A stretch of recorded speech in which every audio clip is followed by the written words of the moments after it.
What's up, Michigan State fans? It's Shaky here back for another episode of the Michigan State Spartans Insider Podcast, post-game edition here, recording this on Sunday night, a little bit after Michigan State's 66-60 win over the Ohio State Buckeyes. Um, just recapping the thoughts here. Certainly not Michigan State's best game by any stretch of the imagination. That is a team that you should probably handle relatively easily at home. Ohio State is a fringe NCAA tournament team when they're healthy. They didn't have two of their. They had Bruce Thornton, their leading scorer, but their second and third leading scorer, blanking on John Mobley. I'm blanking on the other guy's name right now. Devin Royal. That's the other name. Both of them were unavailable for this game. One of them was ill. One of them has been dealing with another thing for a couple of games now. And despite that, Ohio State was up by 3 at halftime, and this was a game pretty much until the end.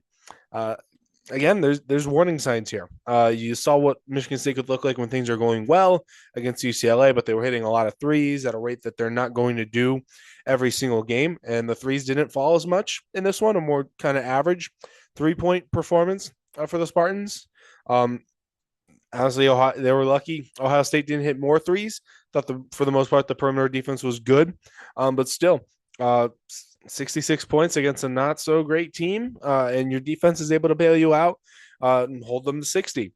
But again, that's a team very, very, very shorthanded. Basically, only had normally they play 10, they're playing 7 or 8, and they have one actual scoring option in Bruce Thornton. And Bruce Thornton played really well. He scored 32 points, had 16 points in each half, was efficient. Izzo said they wanted to keep him out of the paint, try to keep him off the right elbow, and try to prevent him from going to that floater. And they couldn't do it. They couldn't do it. I mean, Fears wasn't guarding him great because again, Fears isn't as big as Thornton. Thornton can use his body pretty well to create his own shots. Thought Jordan Scott guarded him relatively well, but still dropped 32 points. And the rest of his teammates, 28. Like this was all guys getting beat, just by Thornton dribbling, creating his own shot. I think Ohio State had 8 assists all game on like 23 made shots. There wasn't a whole lot of ball movement from Ohio State, and they still found ways, to make this interesting. Again, Jackson Kohler was in foul trouble for pretty much the whole game. It felt like he got two quick, like bang bang fouls, like 15 seconds apart. Had to go to the bench with like 17 minutes left in the first half. Izzo puts him back in with 5 minutes, 6 minutes to go in the first half, and he hits a three, which that's kind of what he was looking for because Michigan State had nothing going offensively. Because so he turned to Kohler, even with the foul trouble, and said, "Go get a bucket." Hits a three, but then he goes and gets a third foul.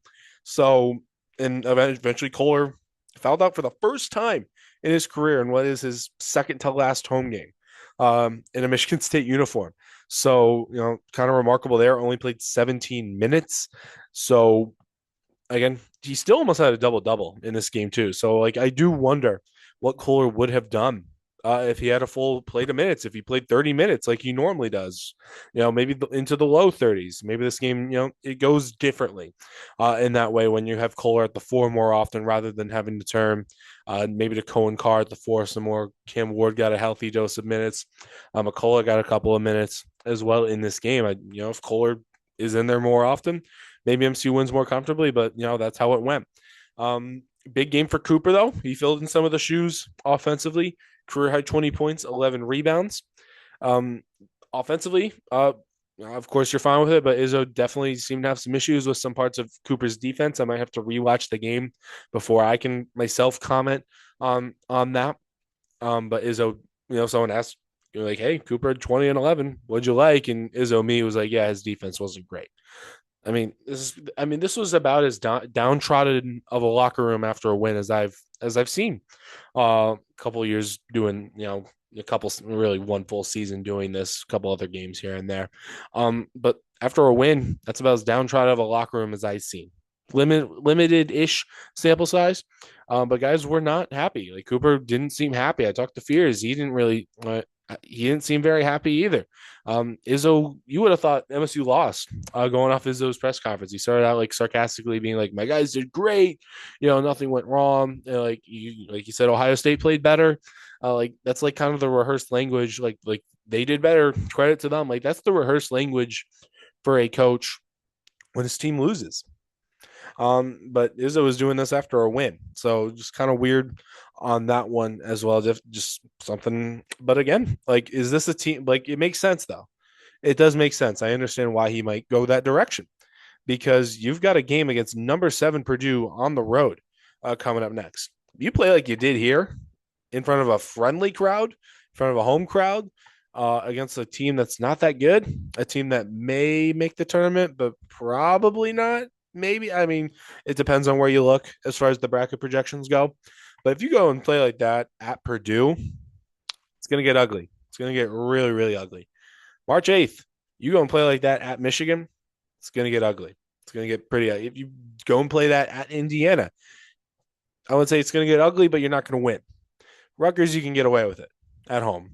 But even then, Rutgers played them tough on the road. So, like, this is not a team that's playing up to its standard right now.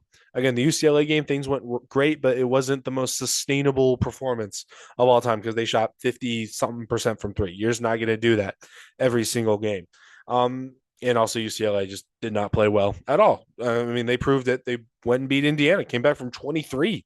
Not Indiana, Illinois in Westwood. Came back, we're down 23 and went and won that game. So a little bit uncharacteristic performance from UCLA in that game as well. But like, there's only so many opportunities to get better now.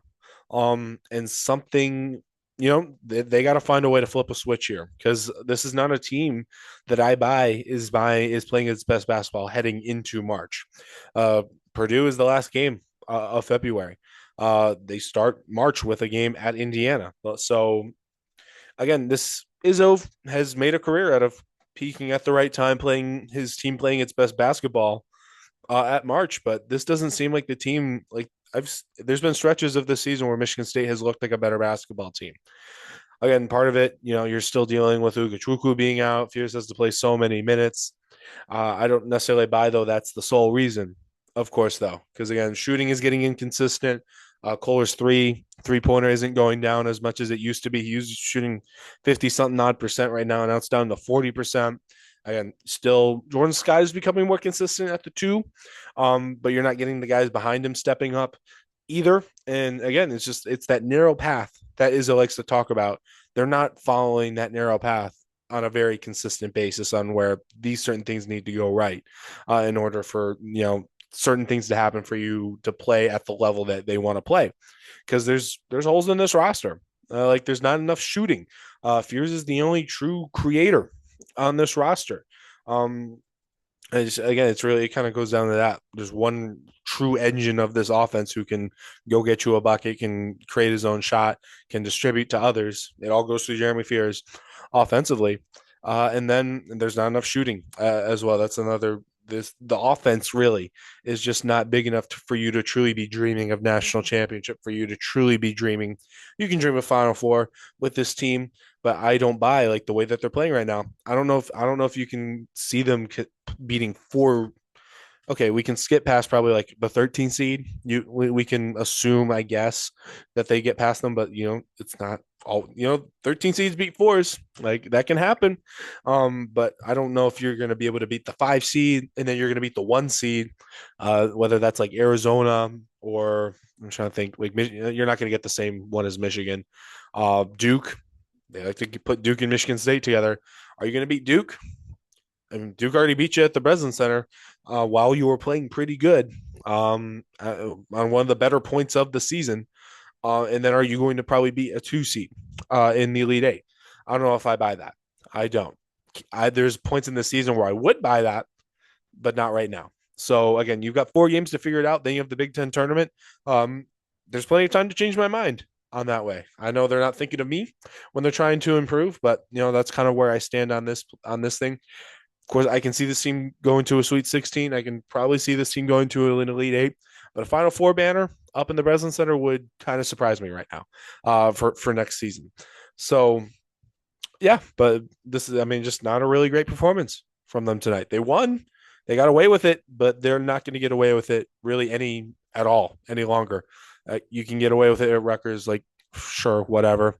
But again, you do it at Purdue, you're getting crushed. You do it at Indiana, it's you're losing. Rutgers, maybe you win. Michigan, you're getting crushed. Big Ten tournament, we'll see what the draw is.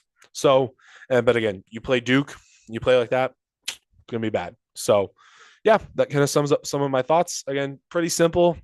There's been points in this season where I truly do think this team is Final Four caliber. I do not think that right now. I'm kind of repeating myself now, but yeah. But Jeremy Fears, I guess we'll kind of break it out some of the individual performances too. Fears, decent game. That not his best game, but I guess that is maybe a welcome sign because there was points where they needed Fears to be this, Herculean effort to go win a game. He was kind of today, and they still, pieced together a win against still like not a bad team. Ohio State's above 500 in conference play. You're still standing at 22-5, 12-4 in Big Ten play. You can certainly do worse than that. Again, if you told me that before the season, and this is another thing to put into perspective, you told me, hey, they're going to be 22-5 overall, wins over with a win over North Carolina. Kentucky's not aging amazing, but like you got to win over North Carolina, some close losses to Duke, to Michigan, who's number one, probably going to be like number three, but still Michigan. You don't want to lose to Michigan, but still with how good they are, could be worse. But 12-5, 22-5, 12-4 in Big Ten play. If you told me that before the season, I do think most fans would take that deal. Again, they were projected to be a 4 seed when the committee teased that bracket on what was it, Saturday? I'm 95% sure. Some teams ahead of them lost this weekend, so it'll be some interesting movement as far as the AP poll goes on Monday here.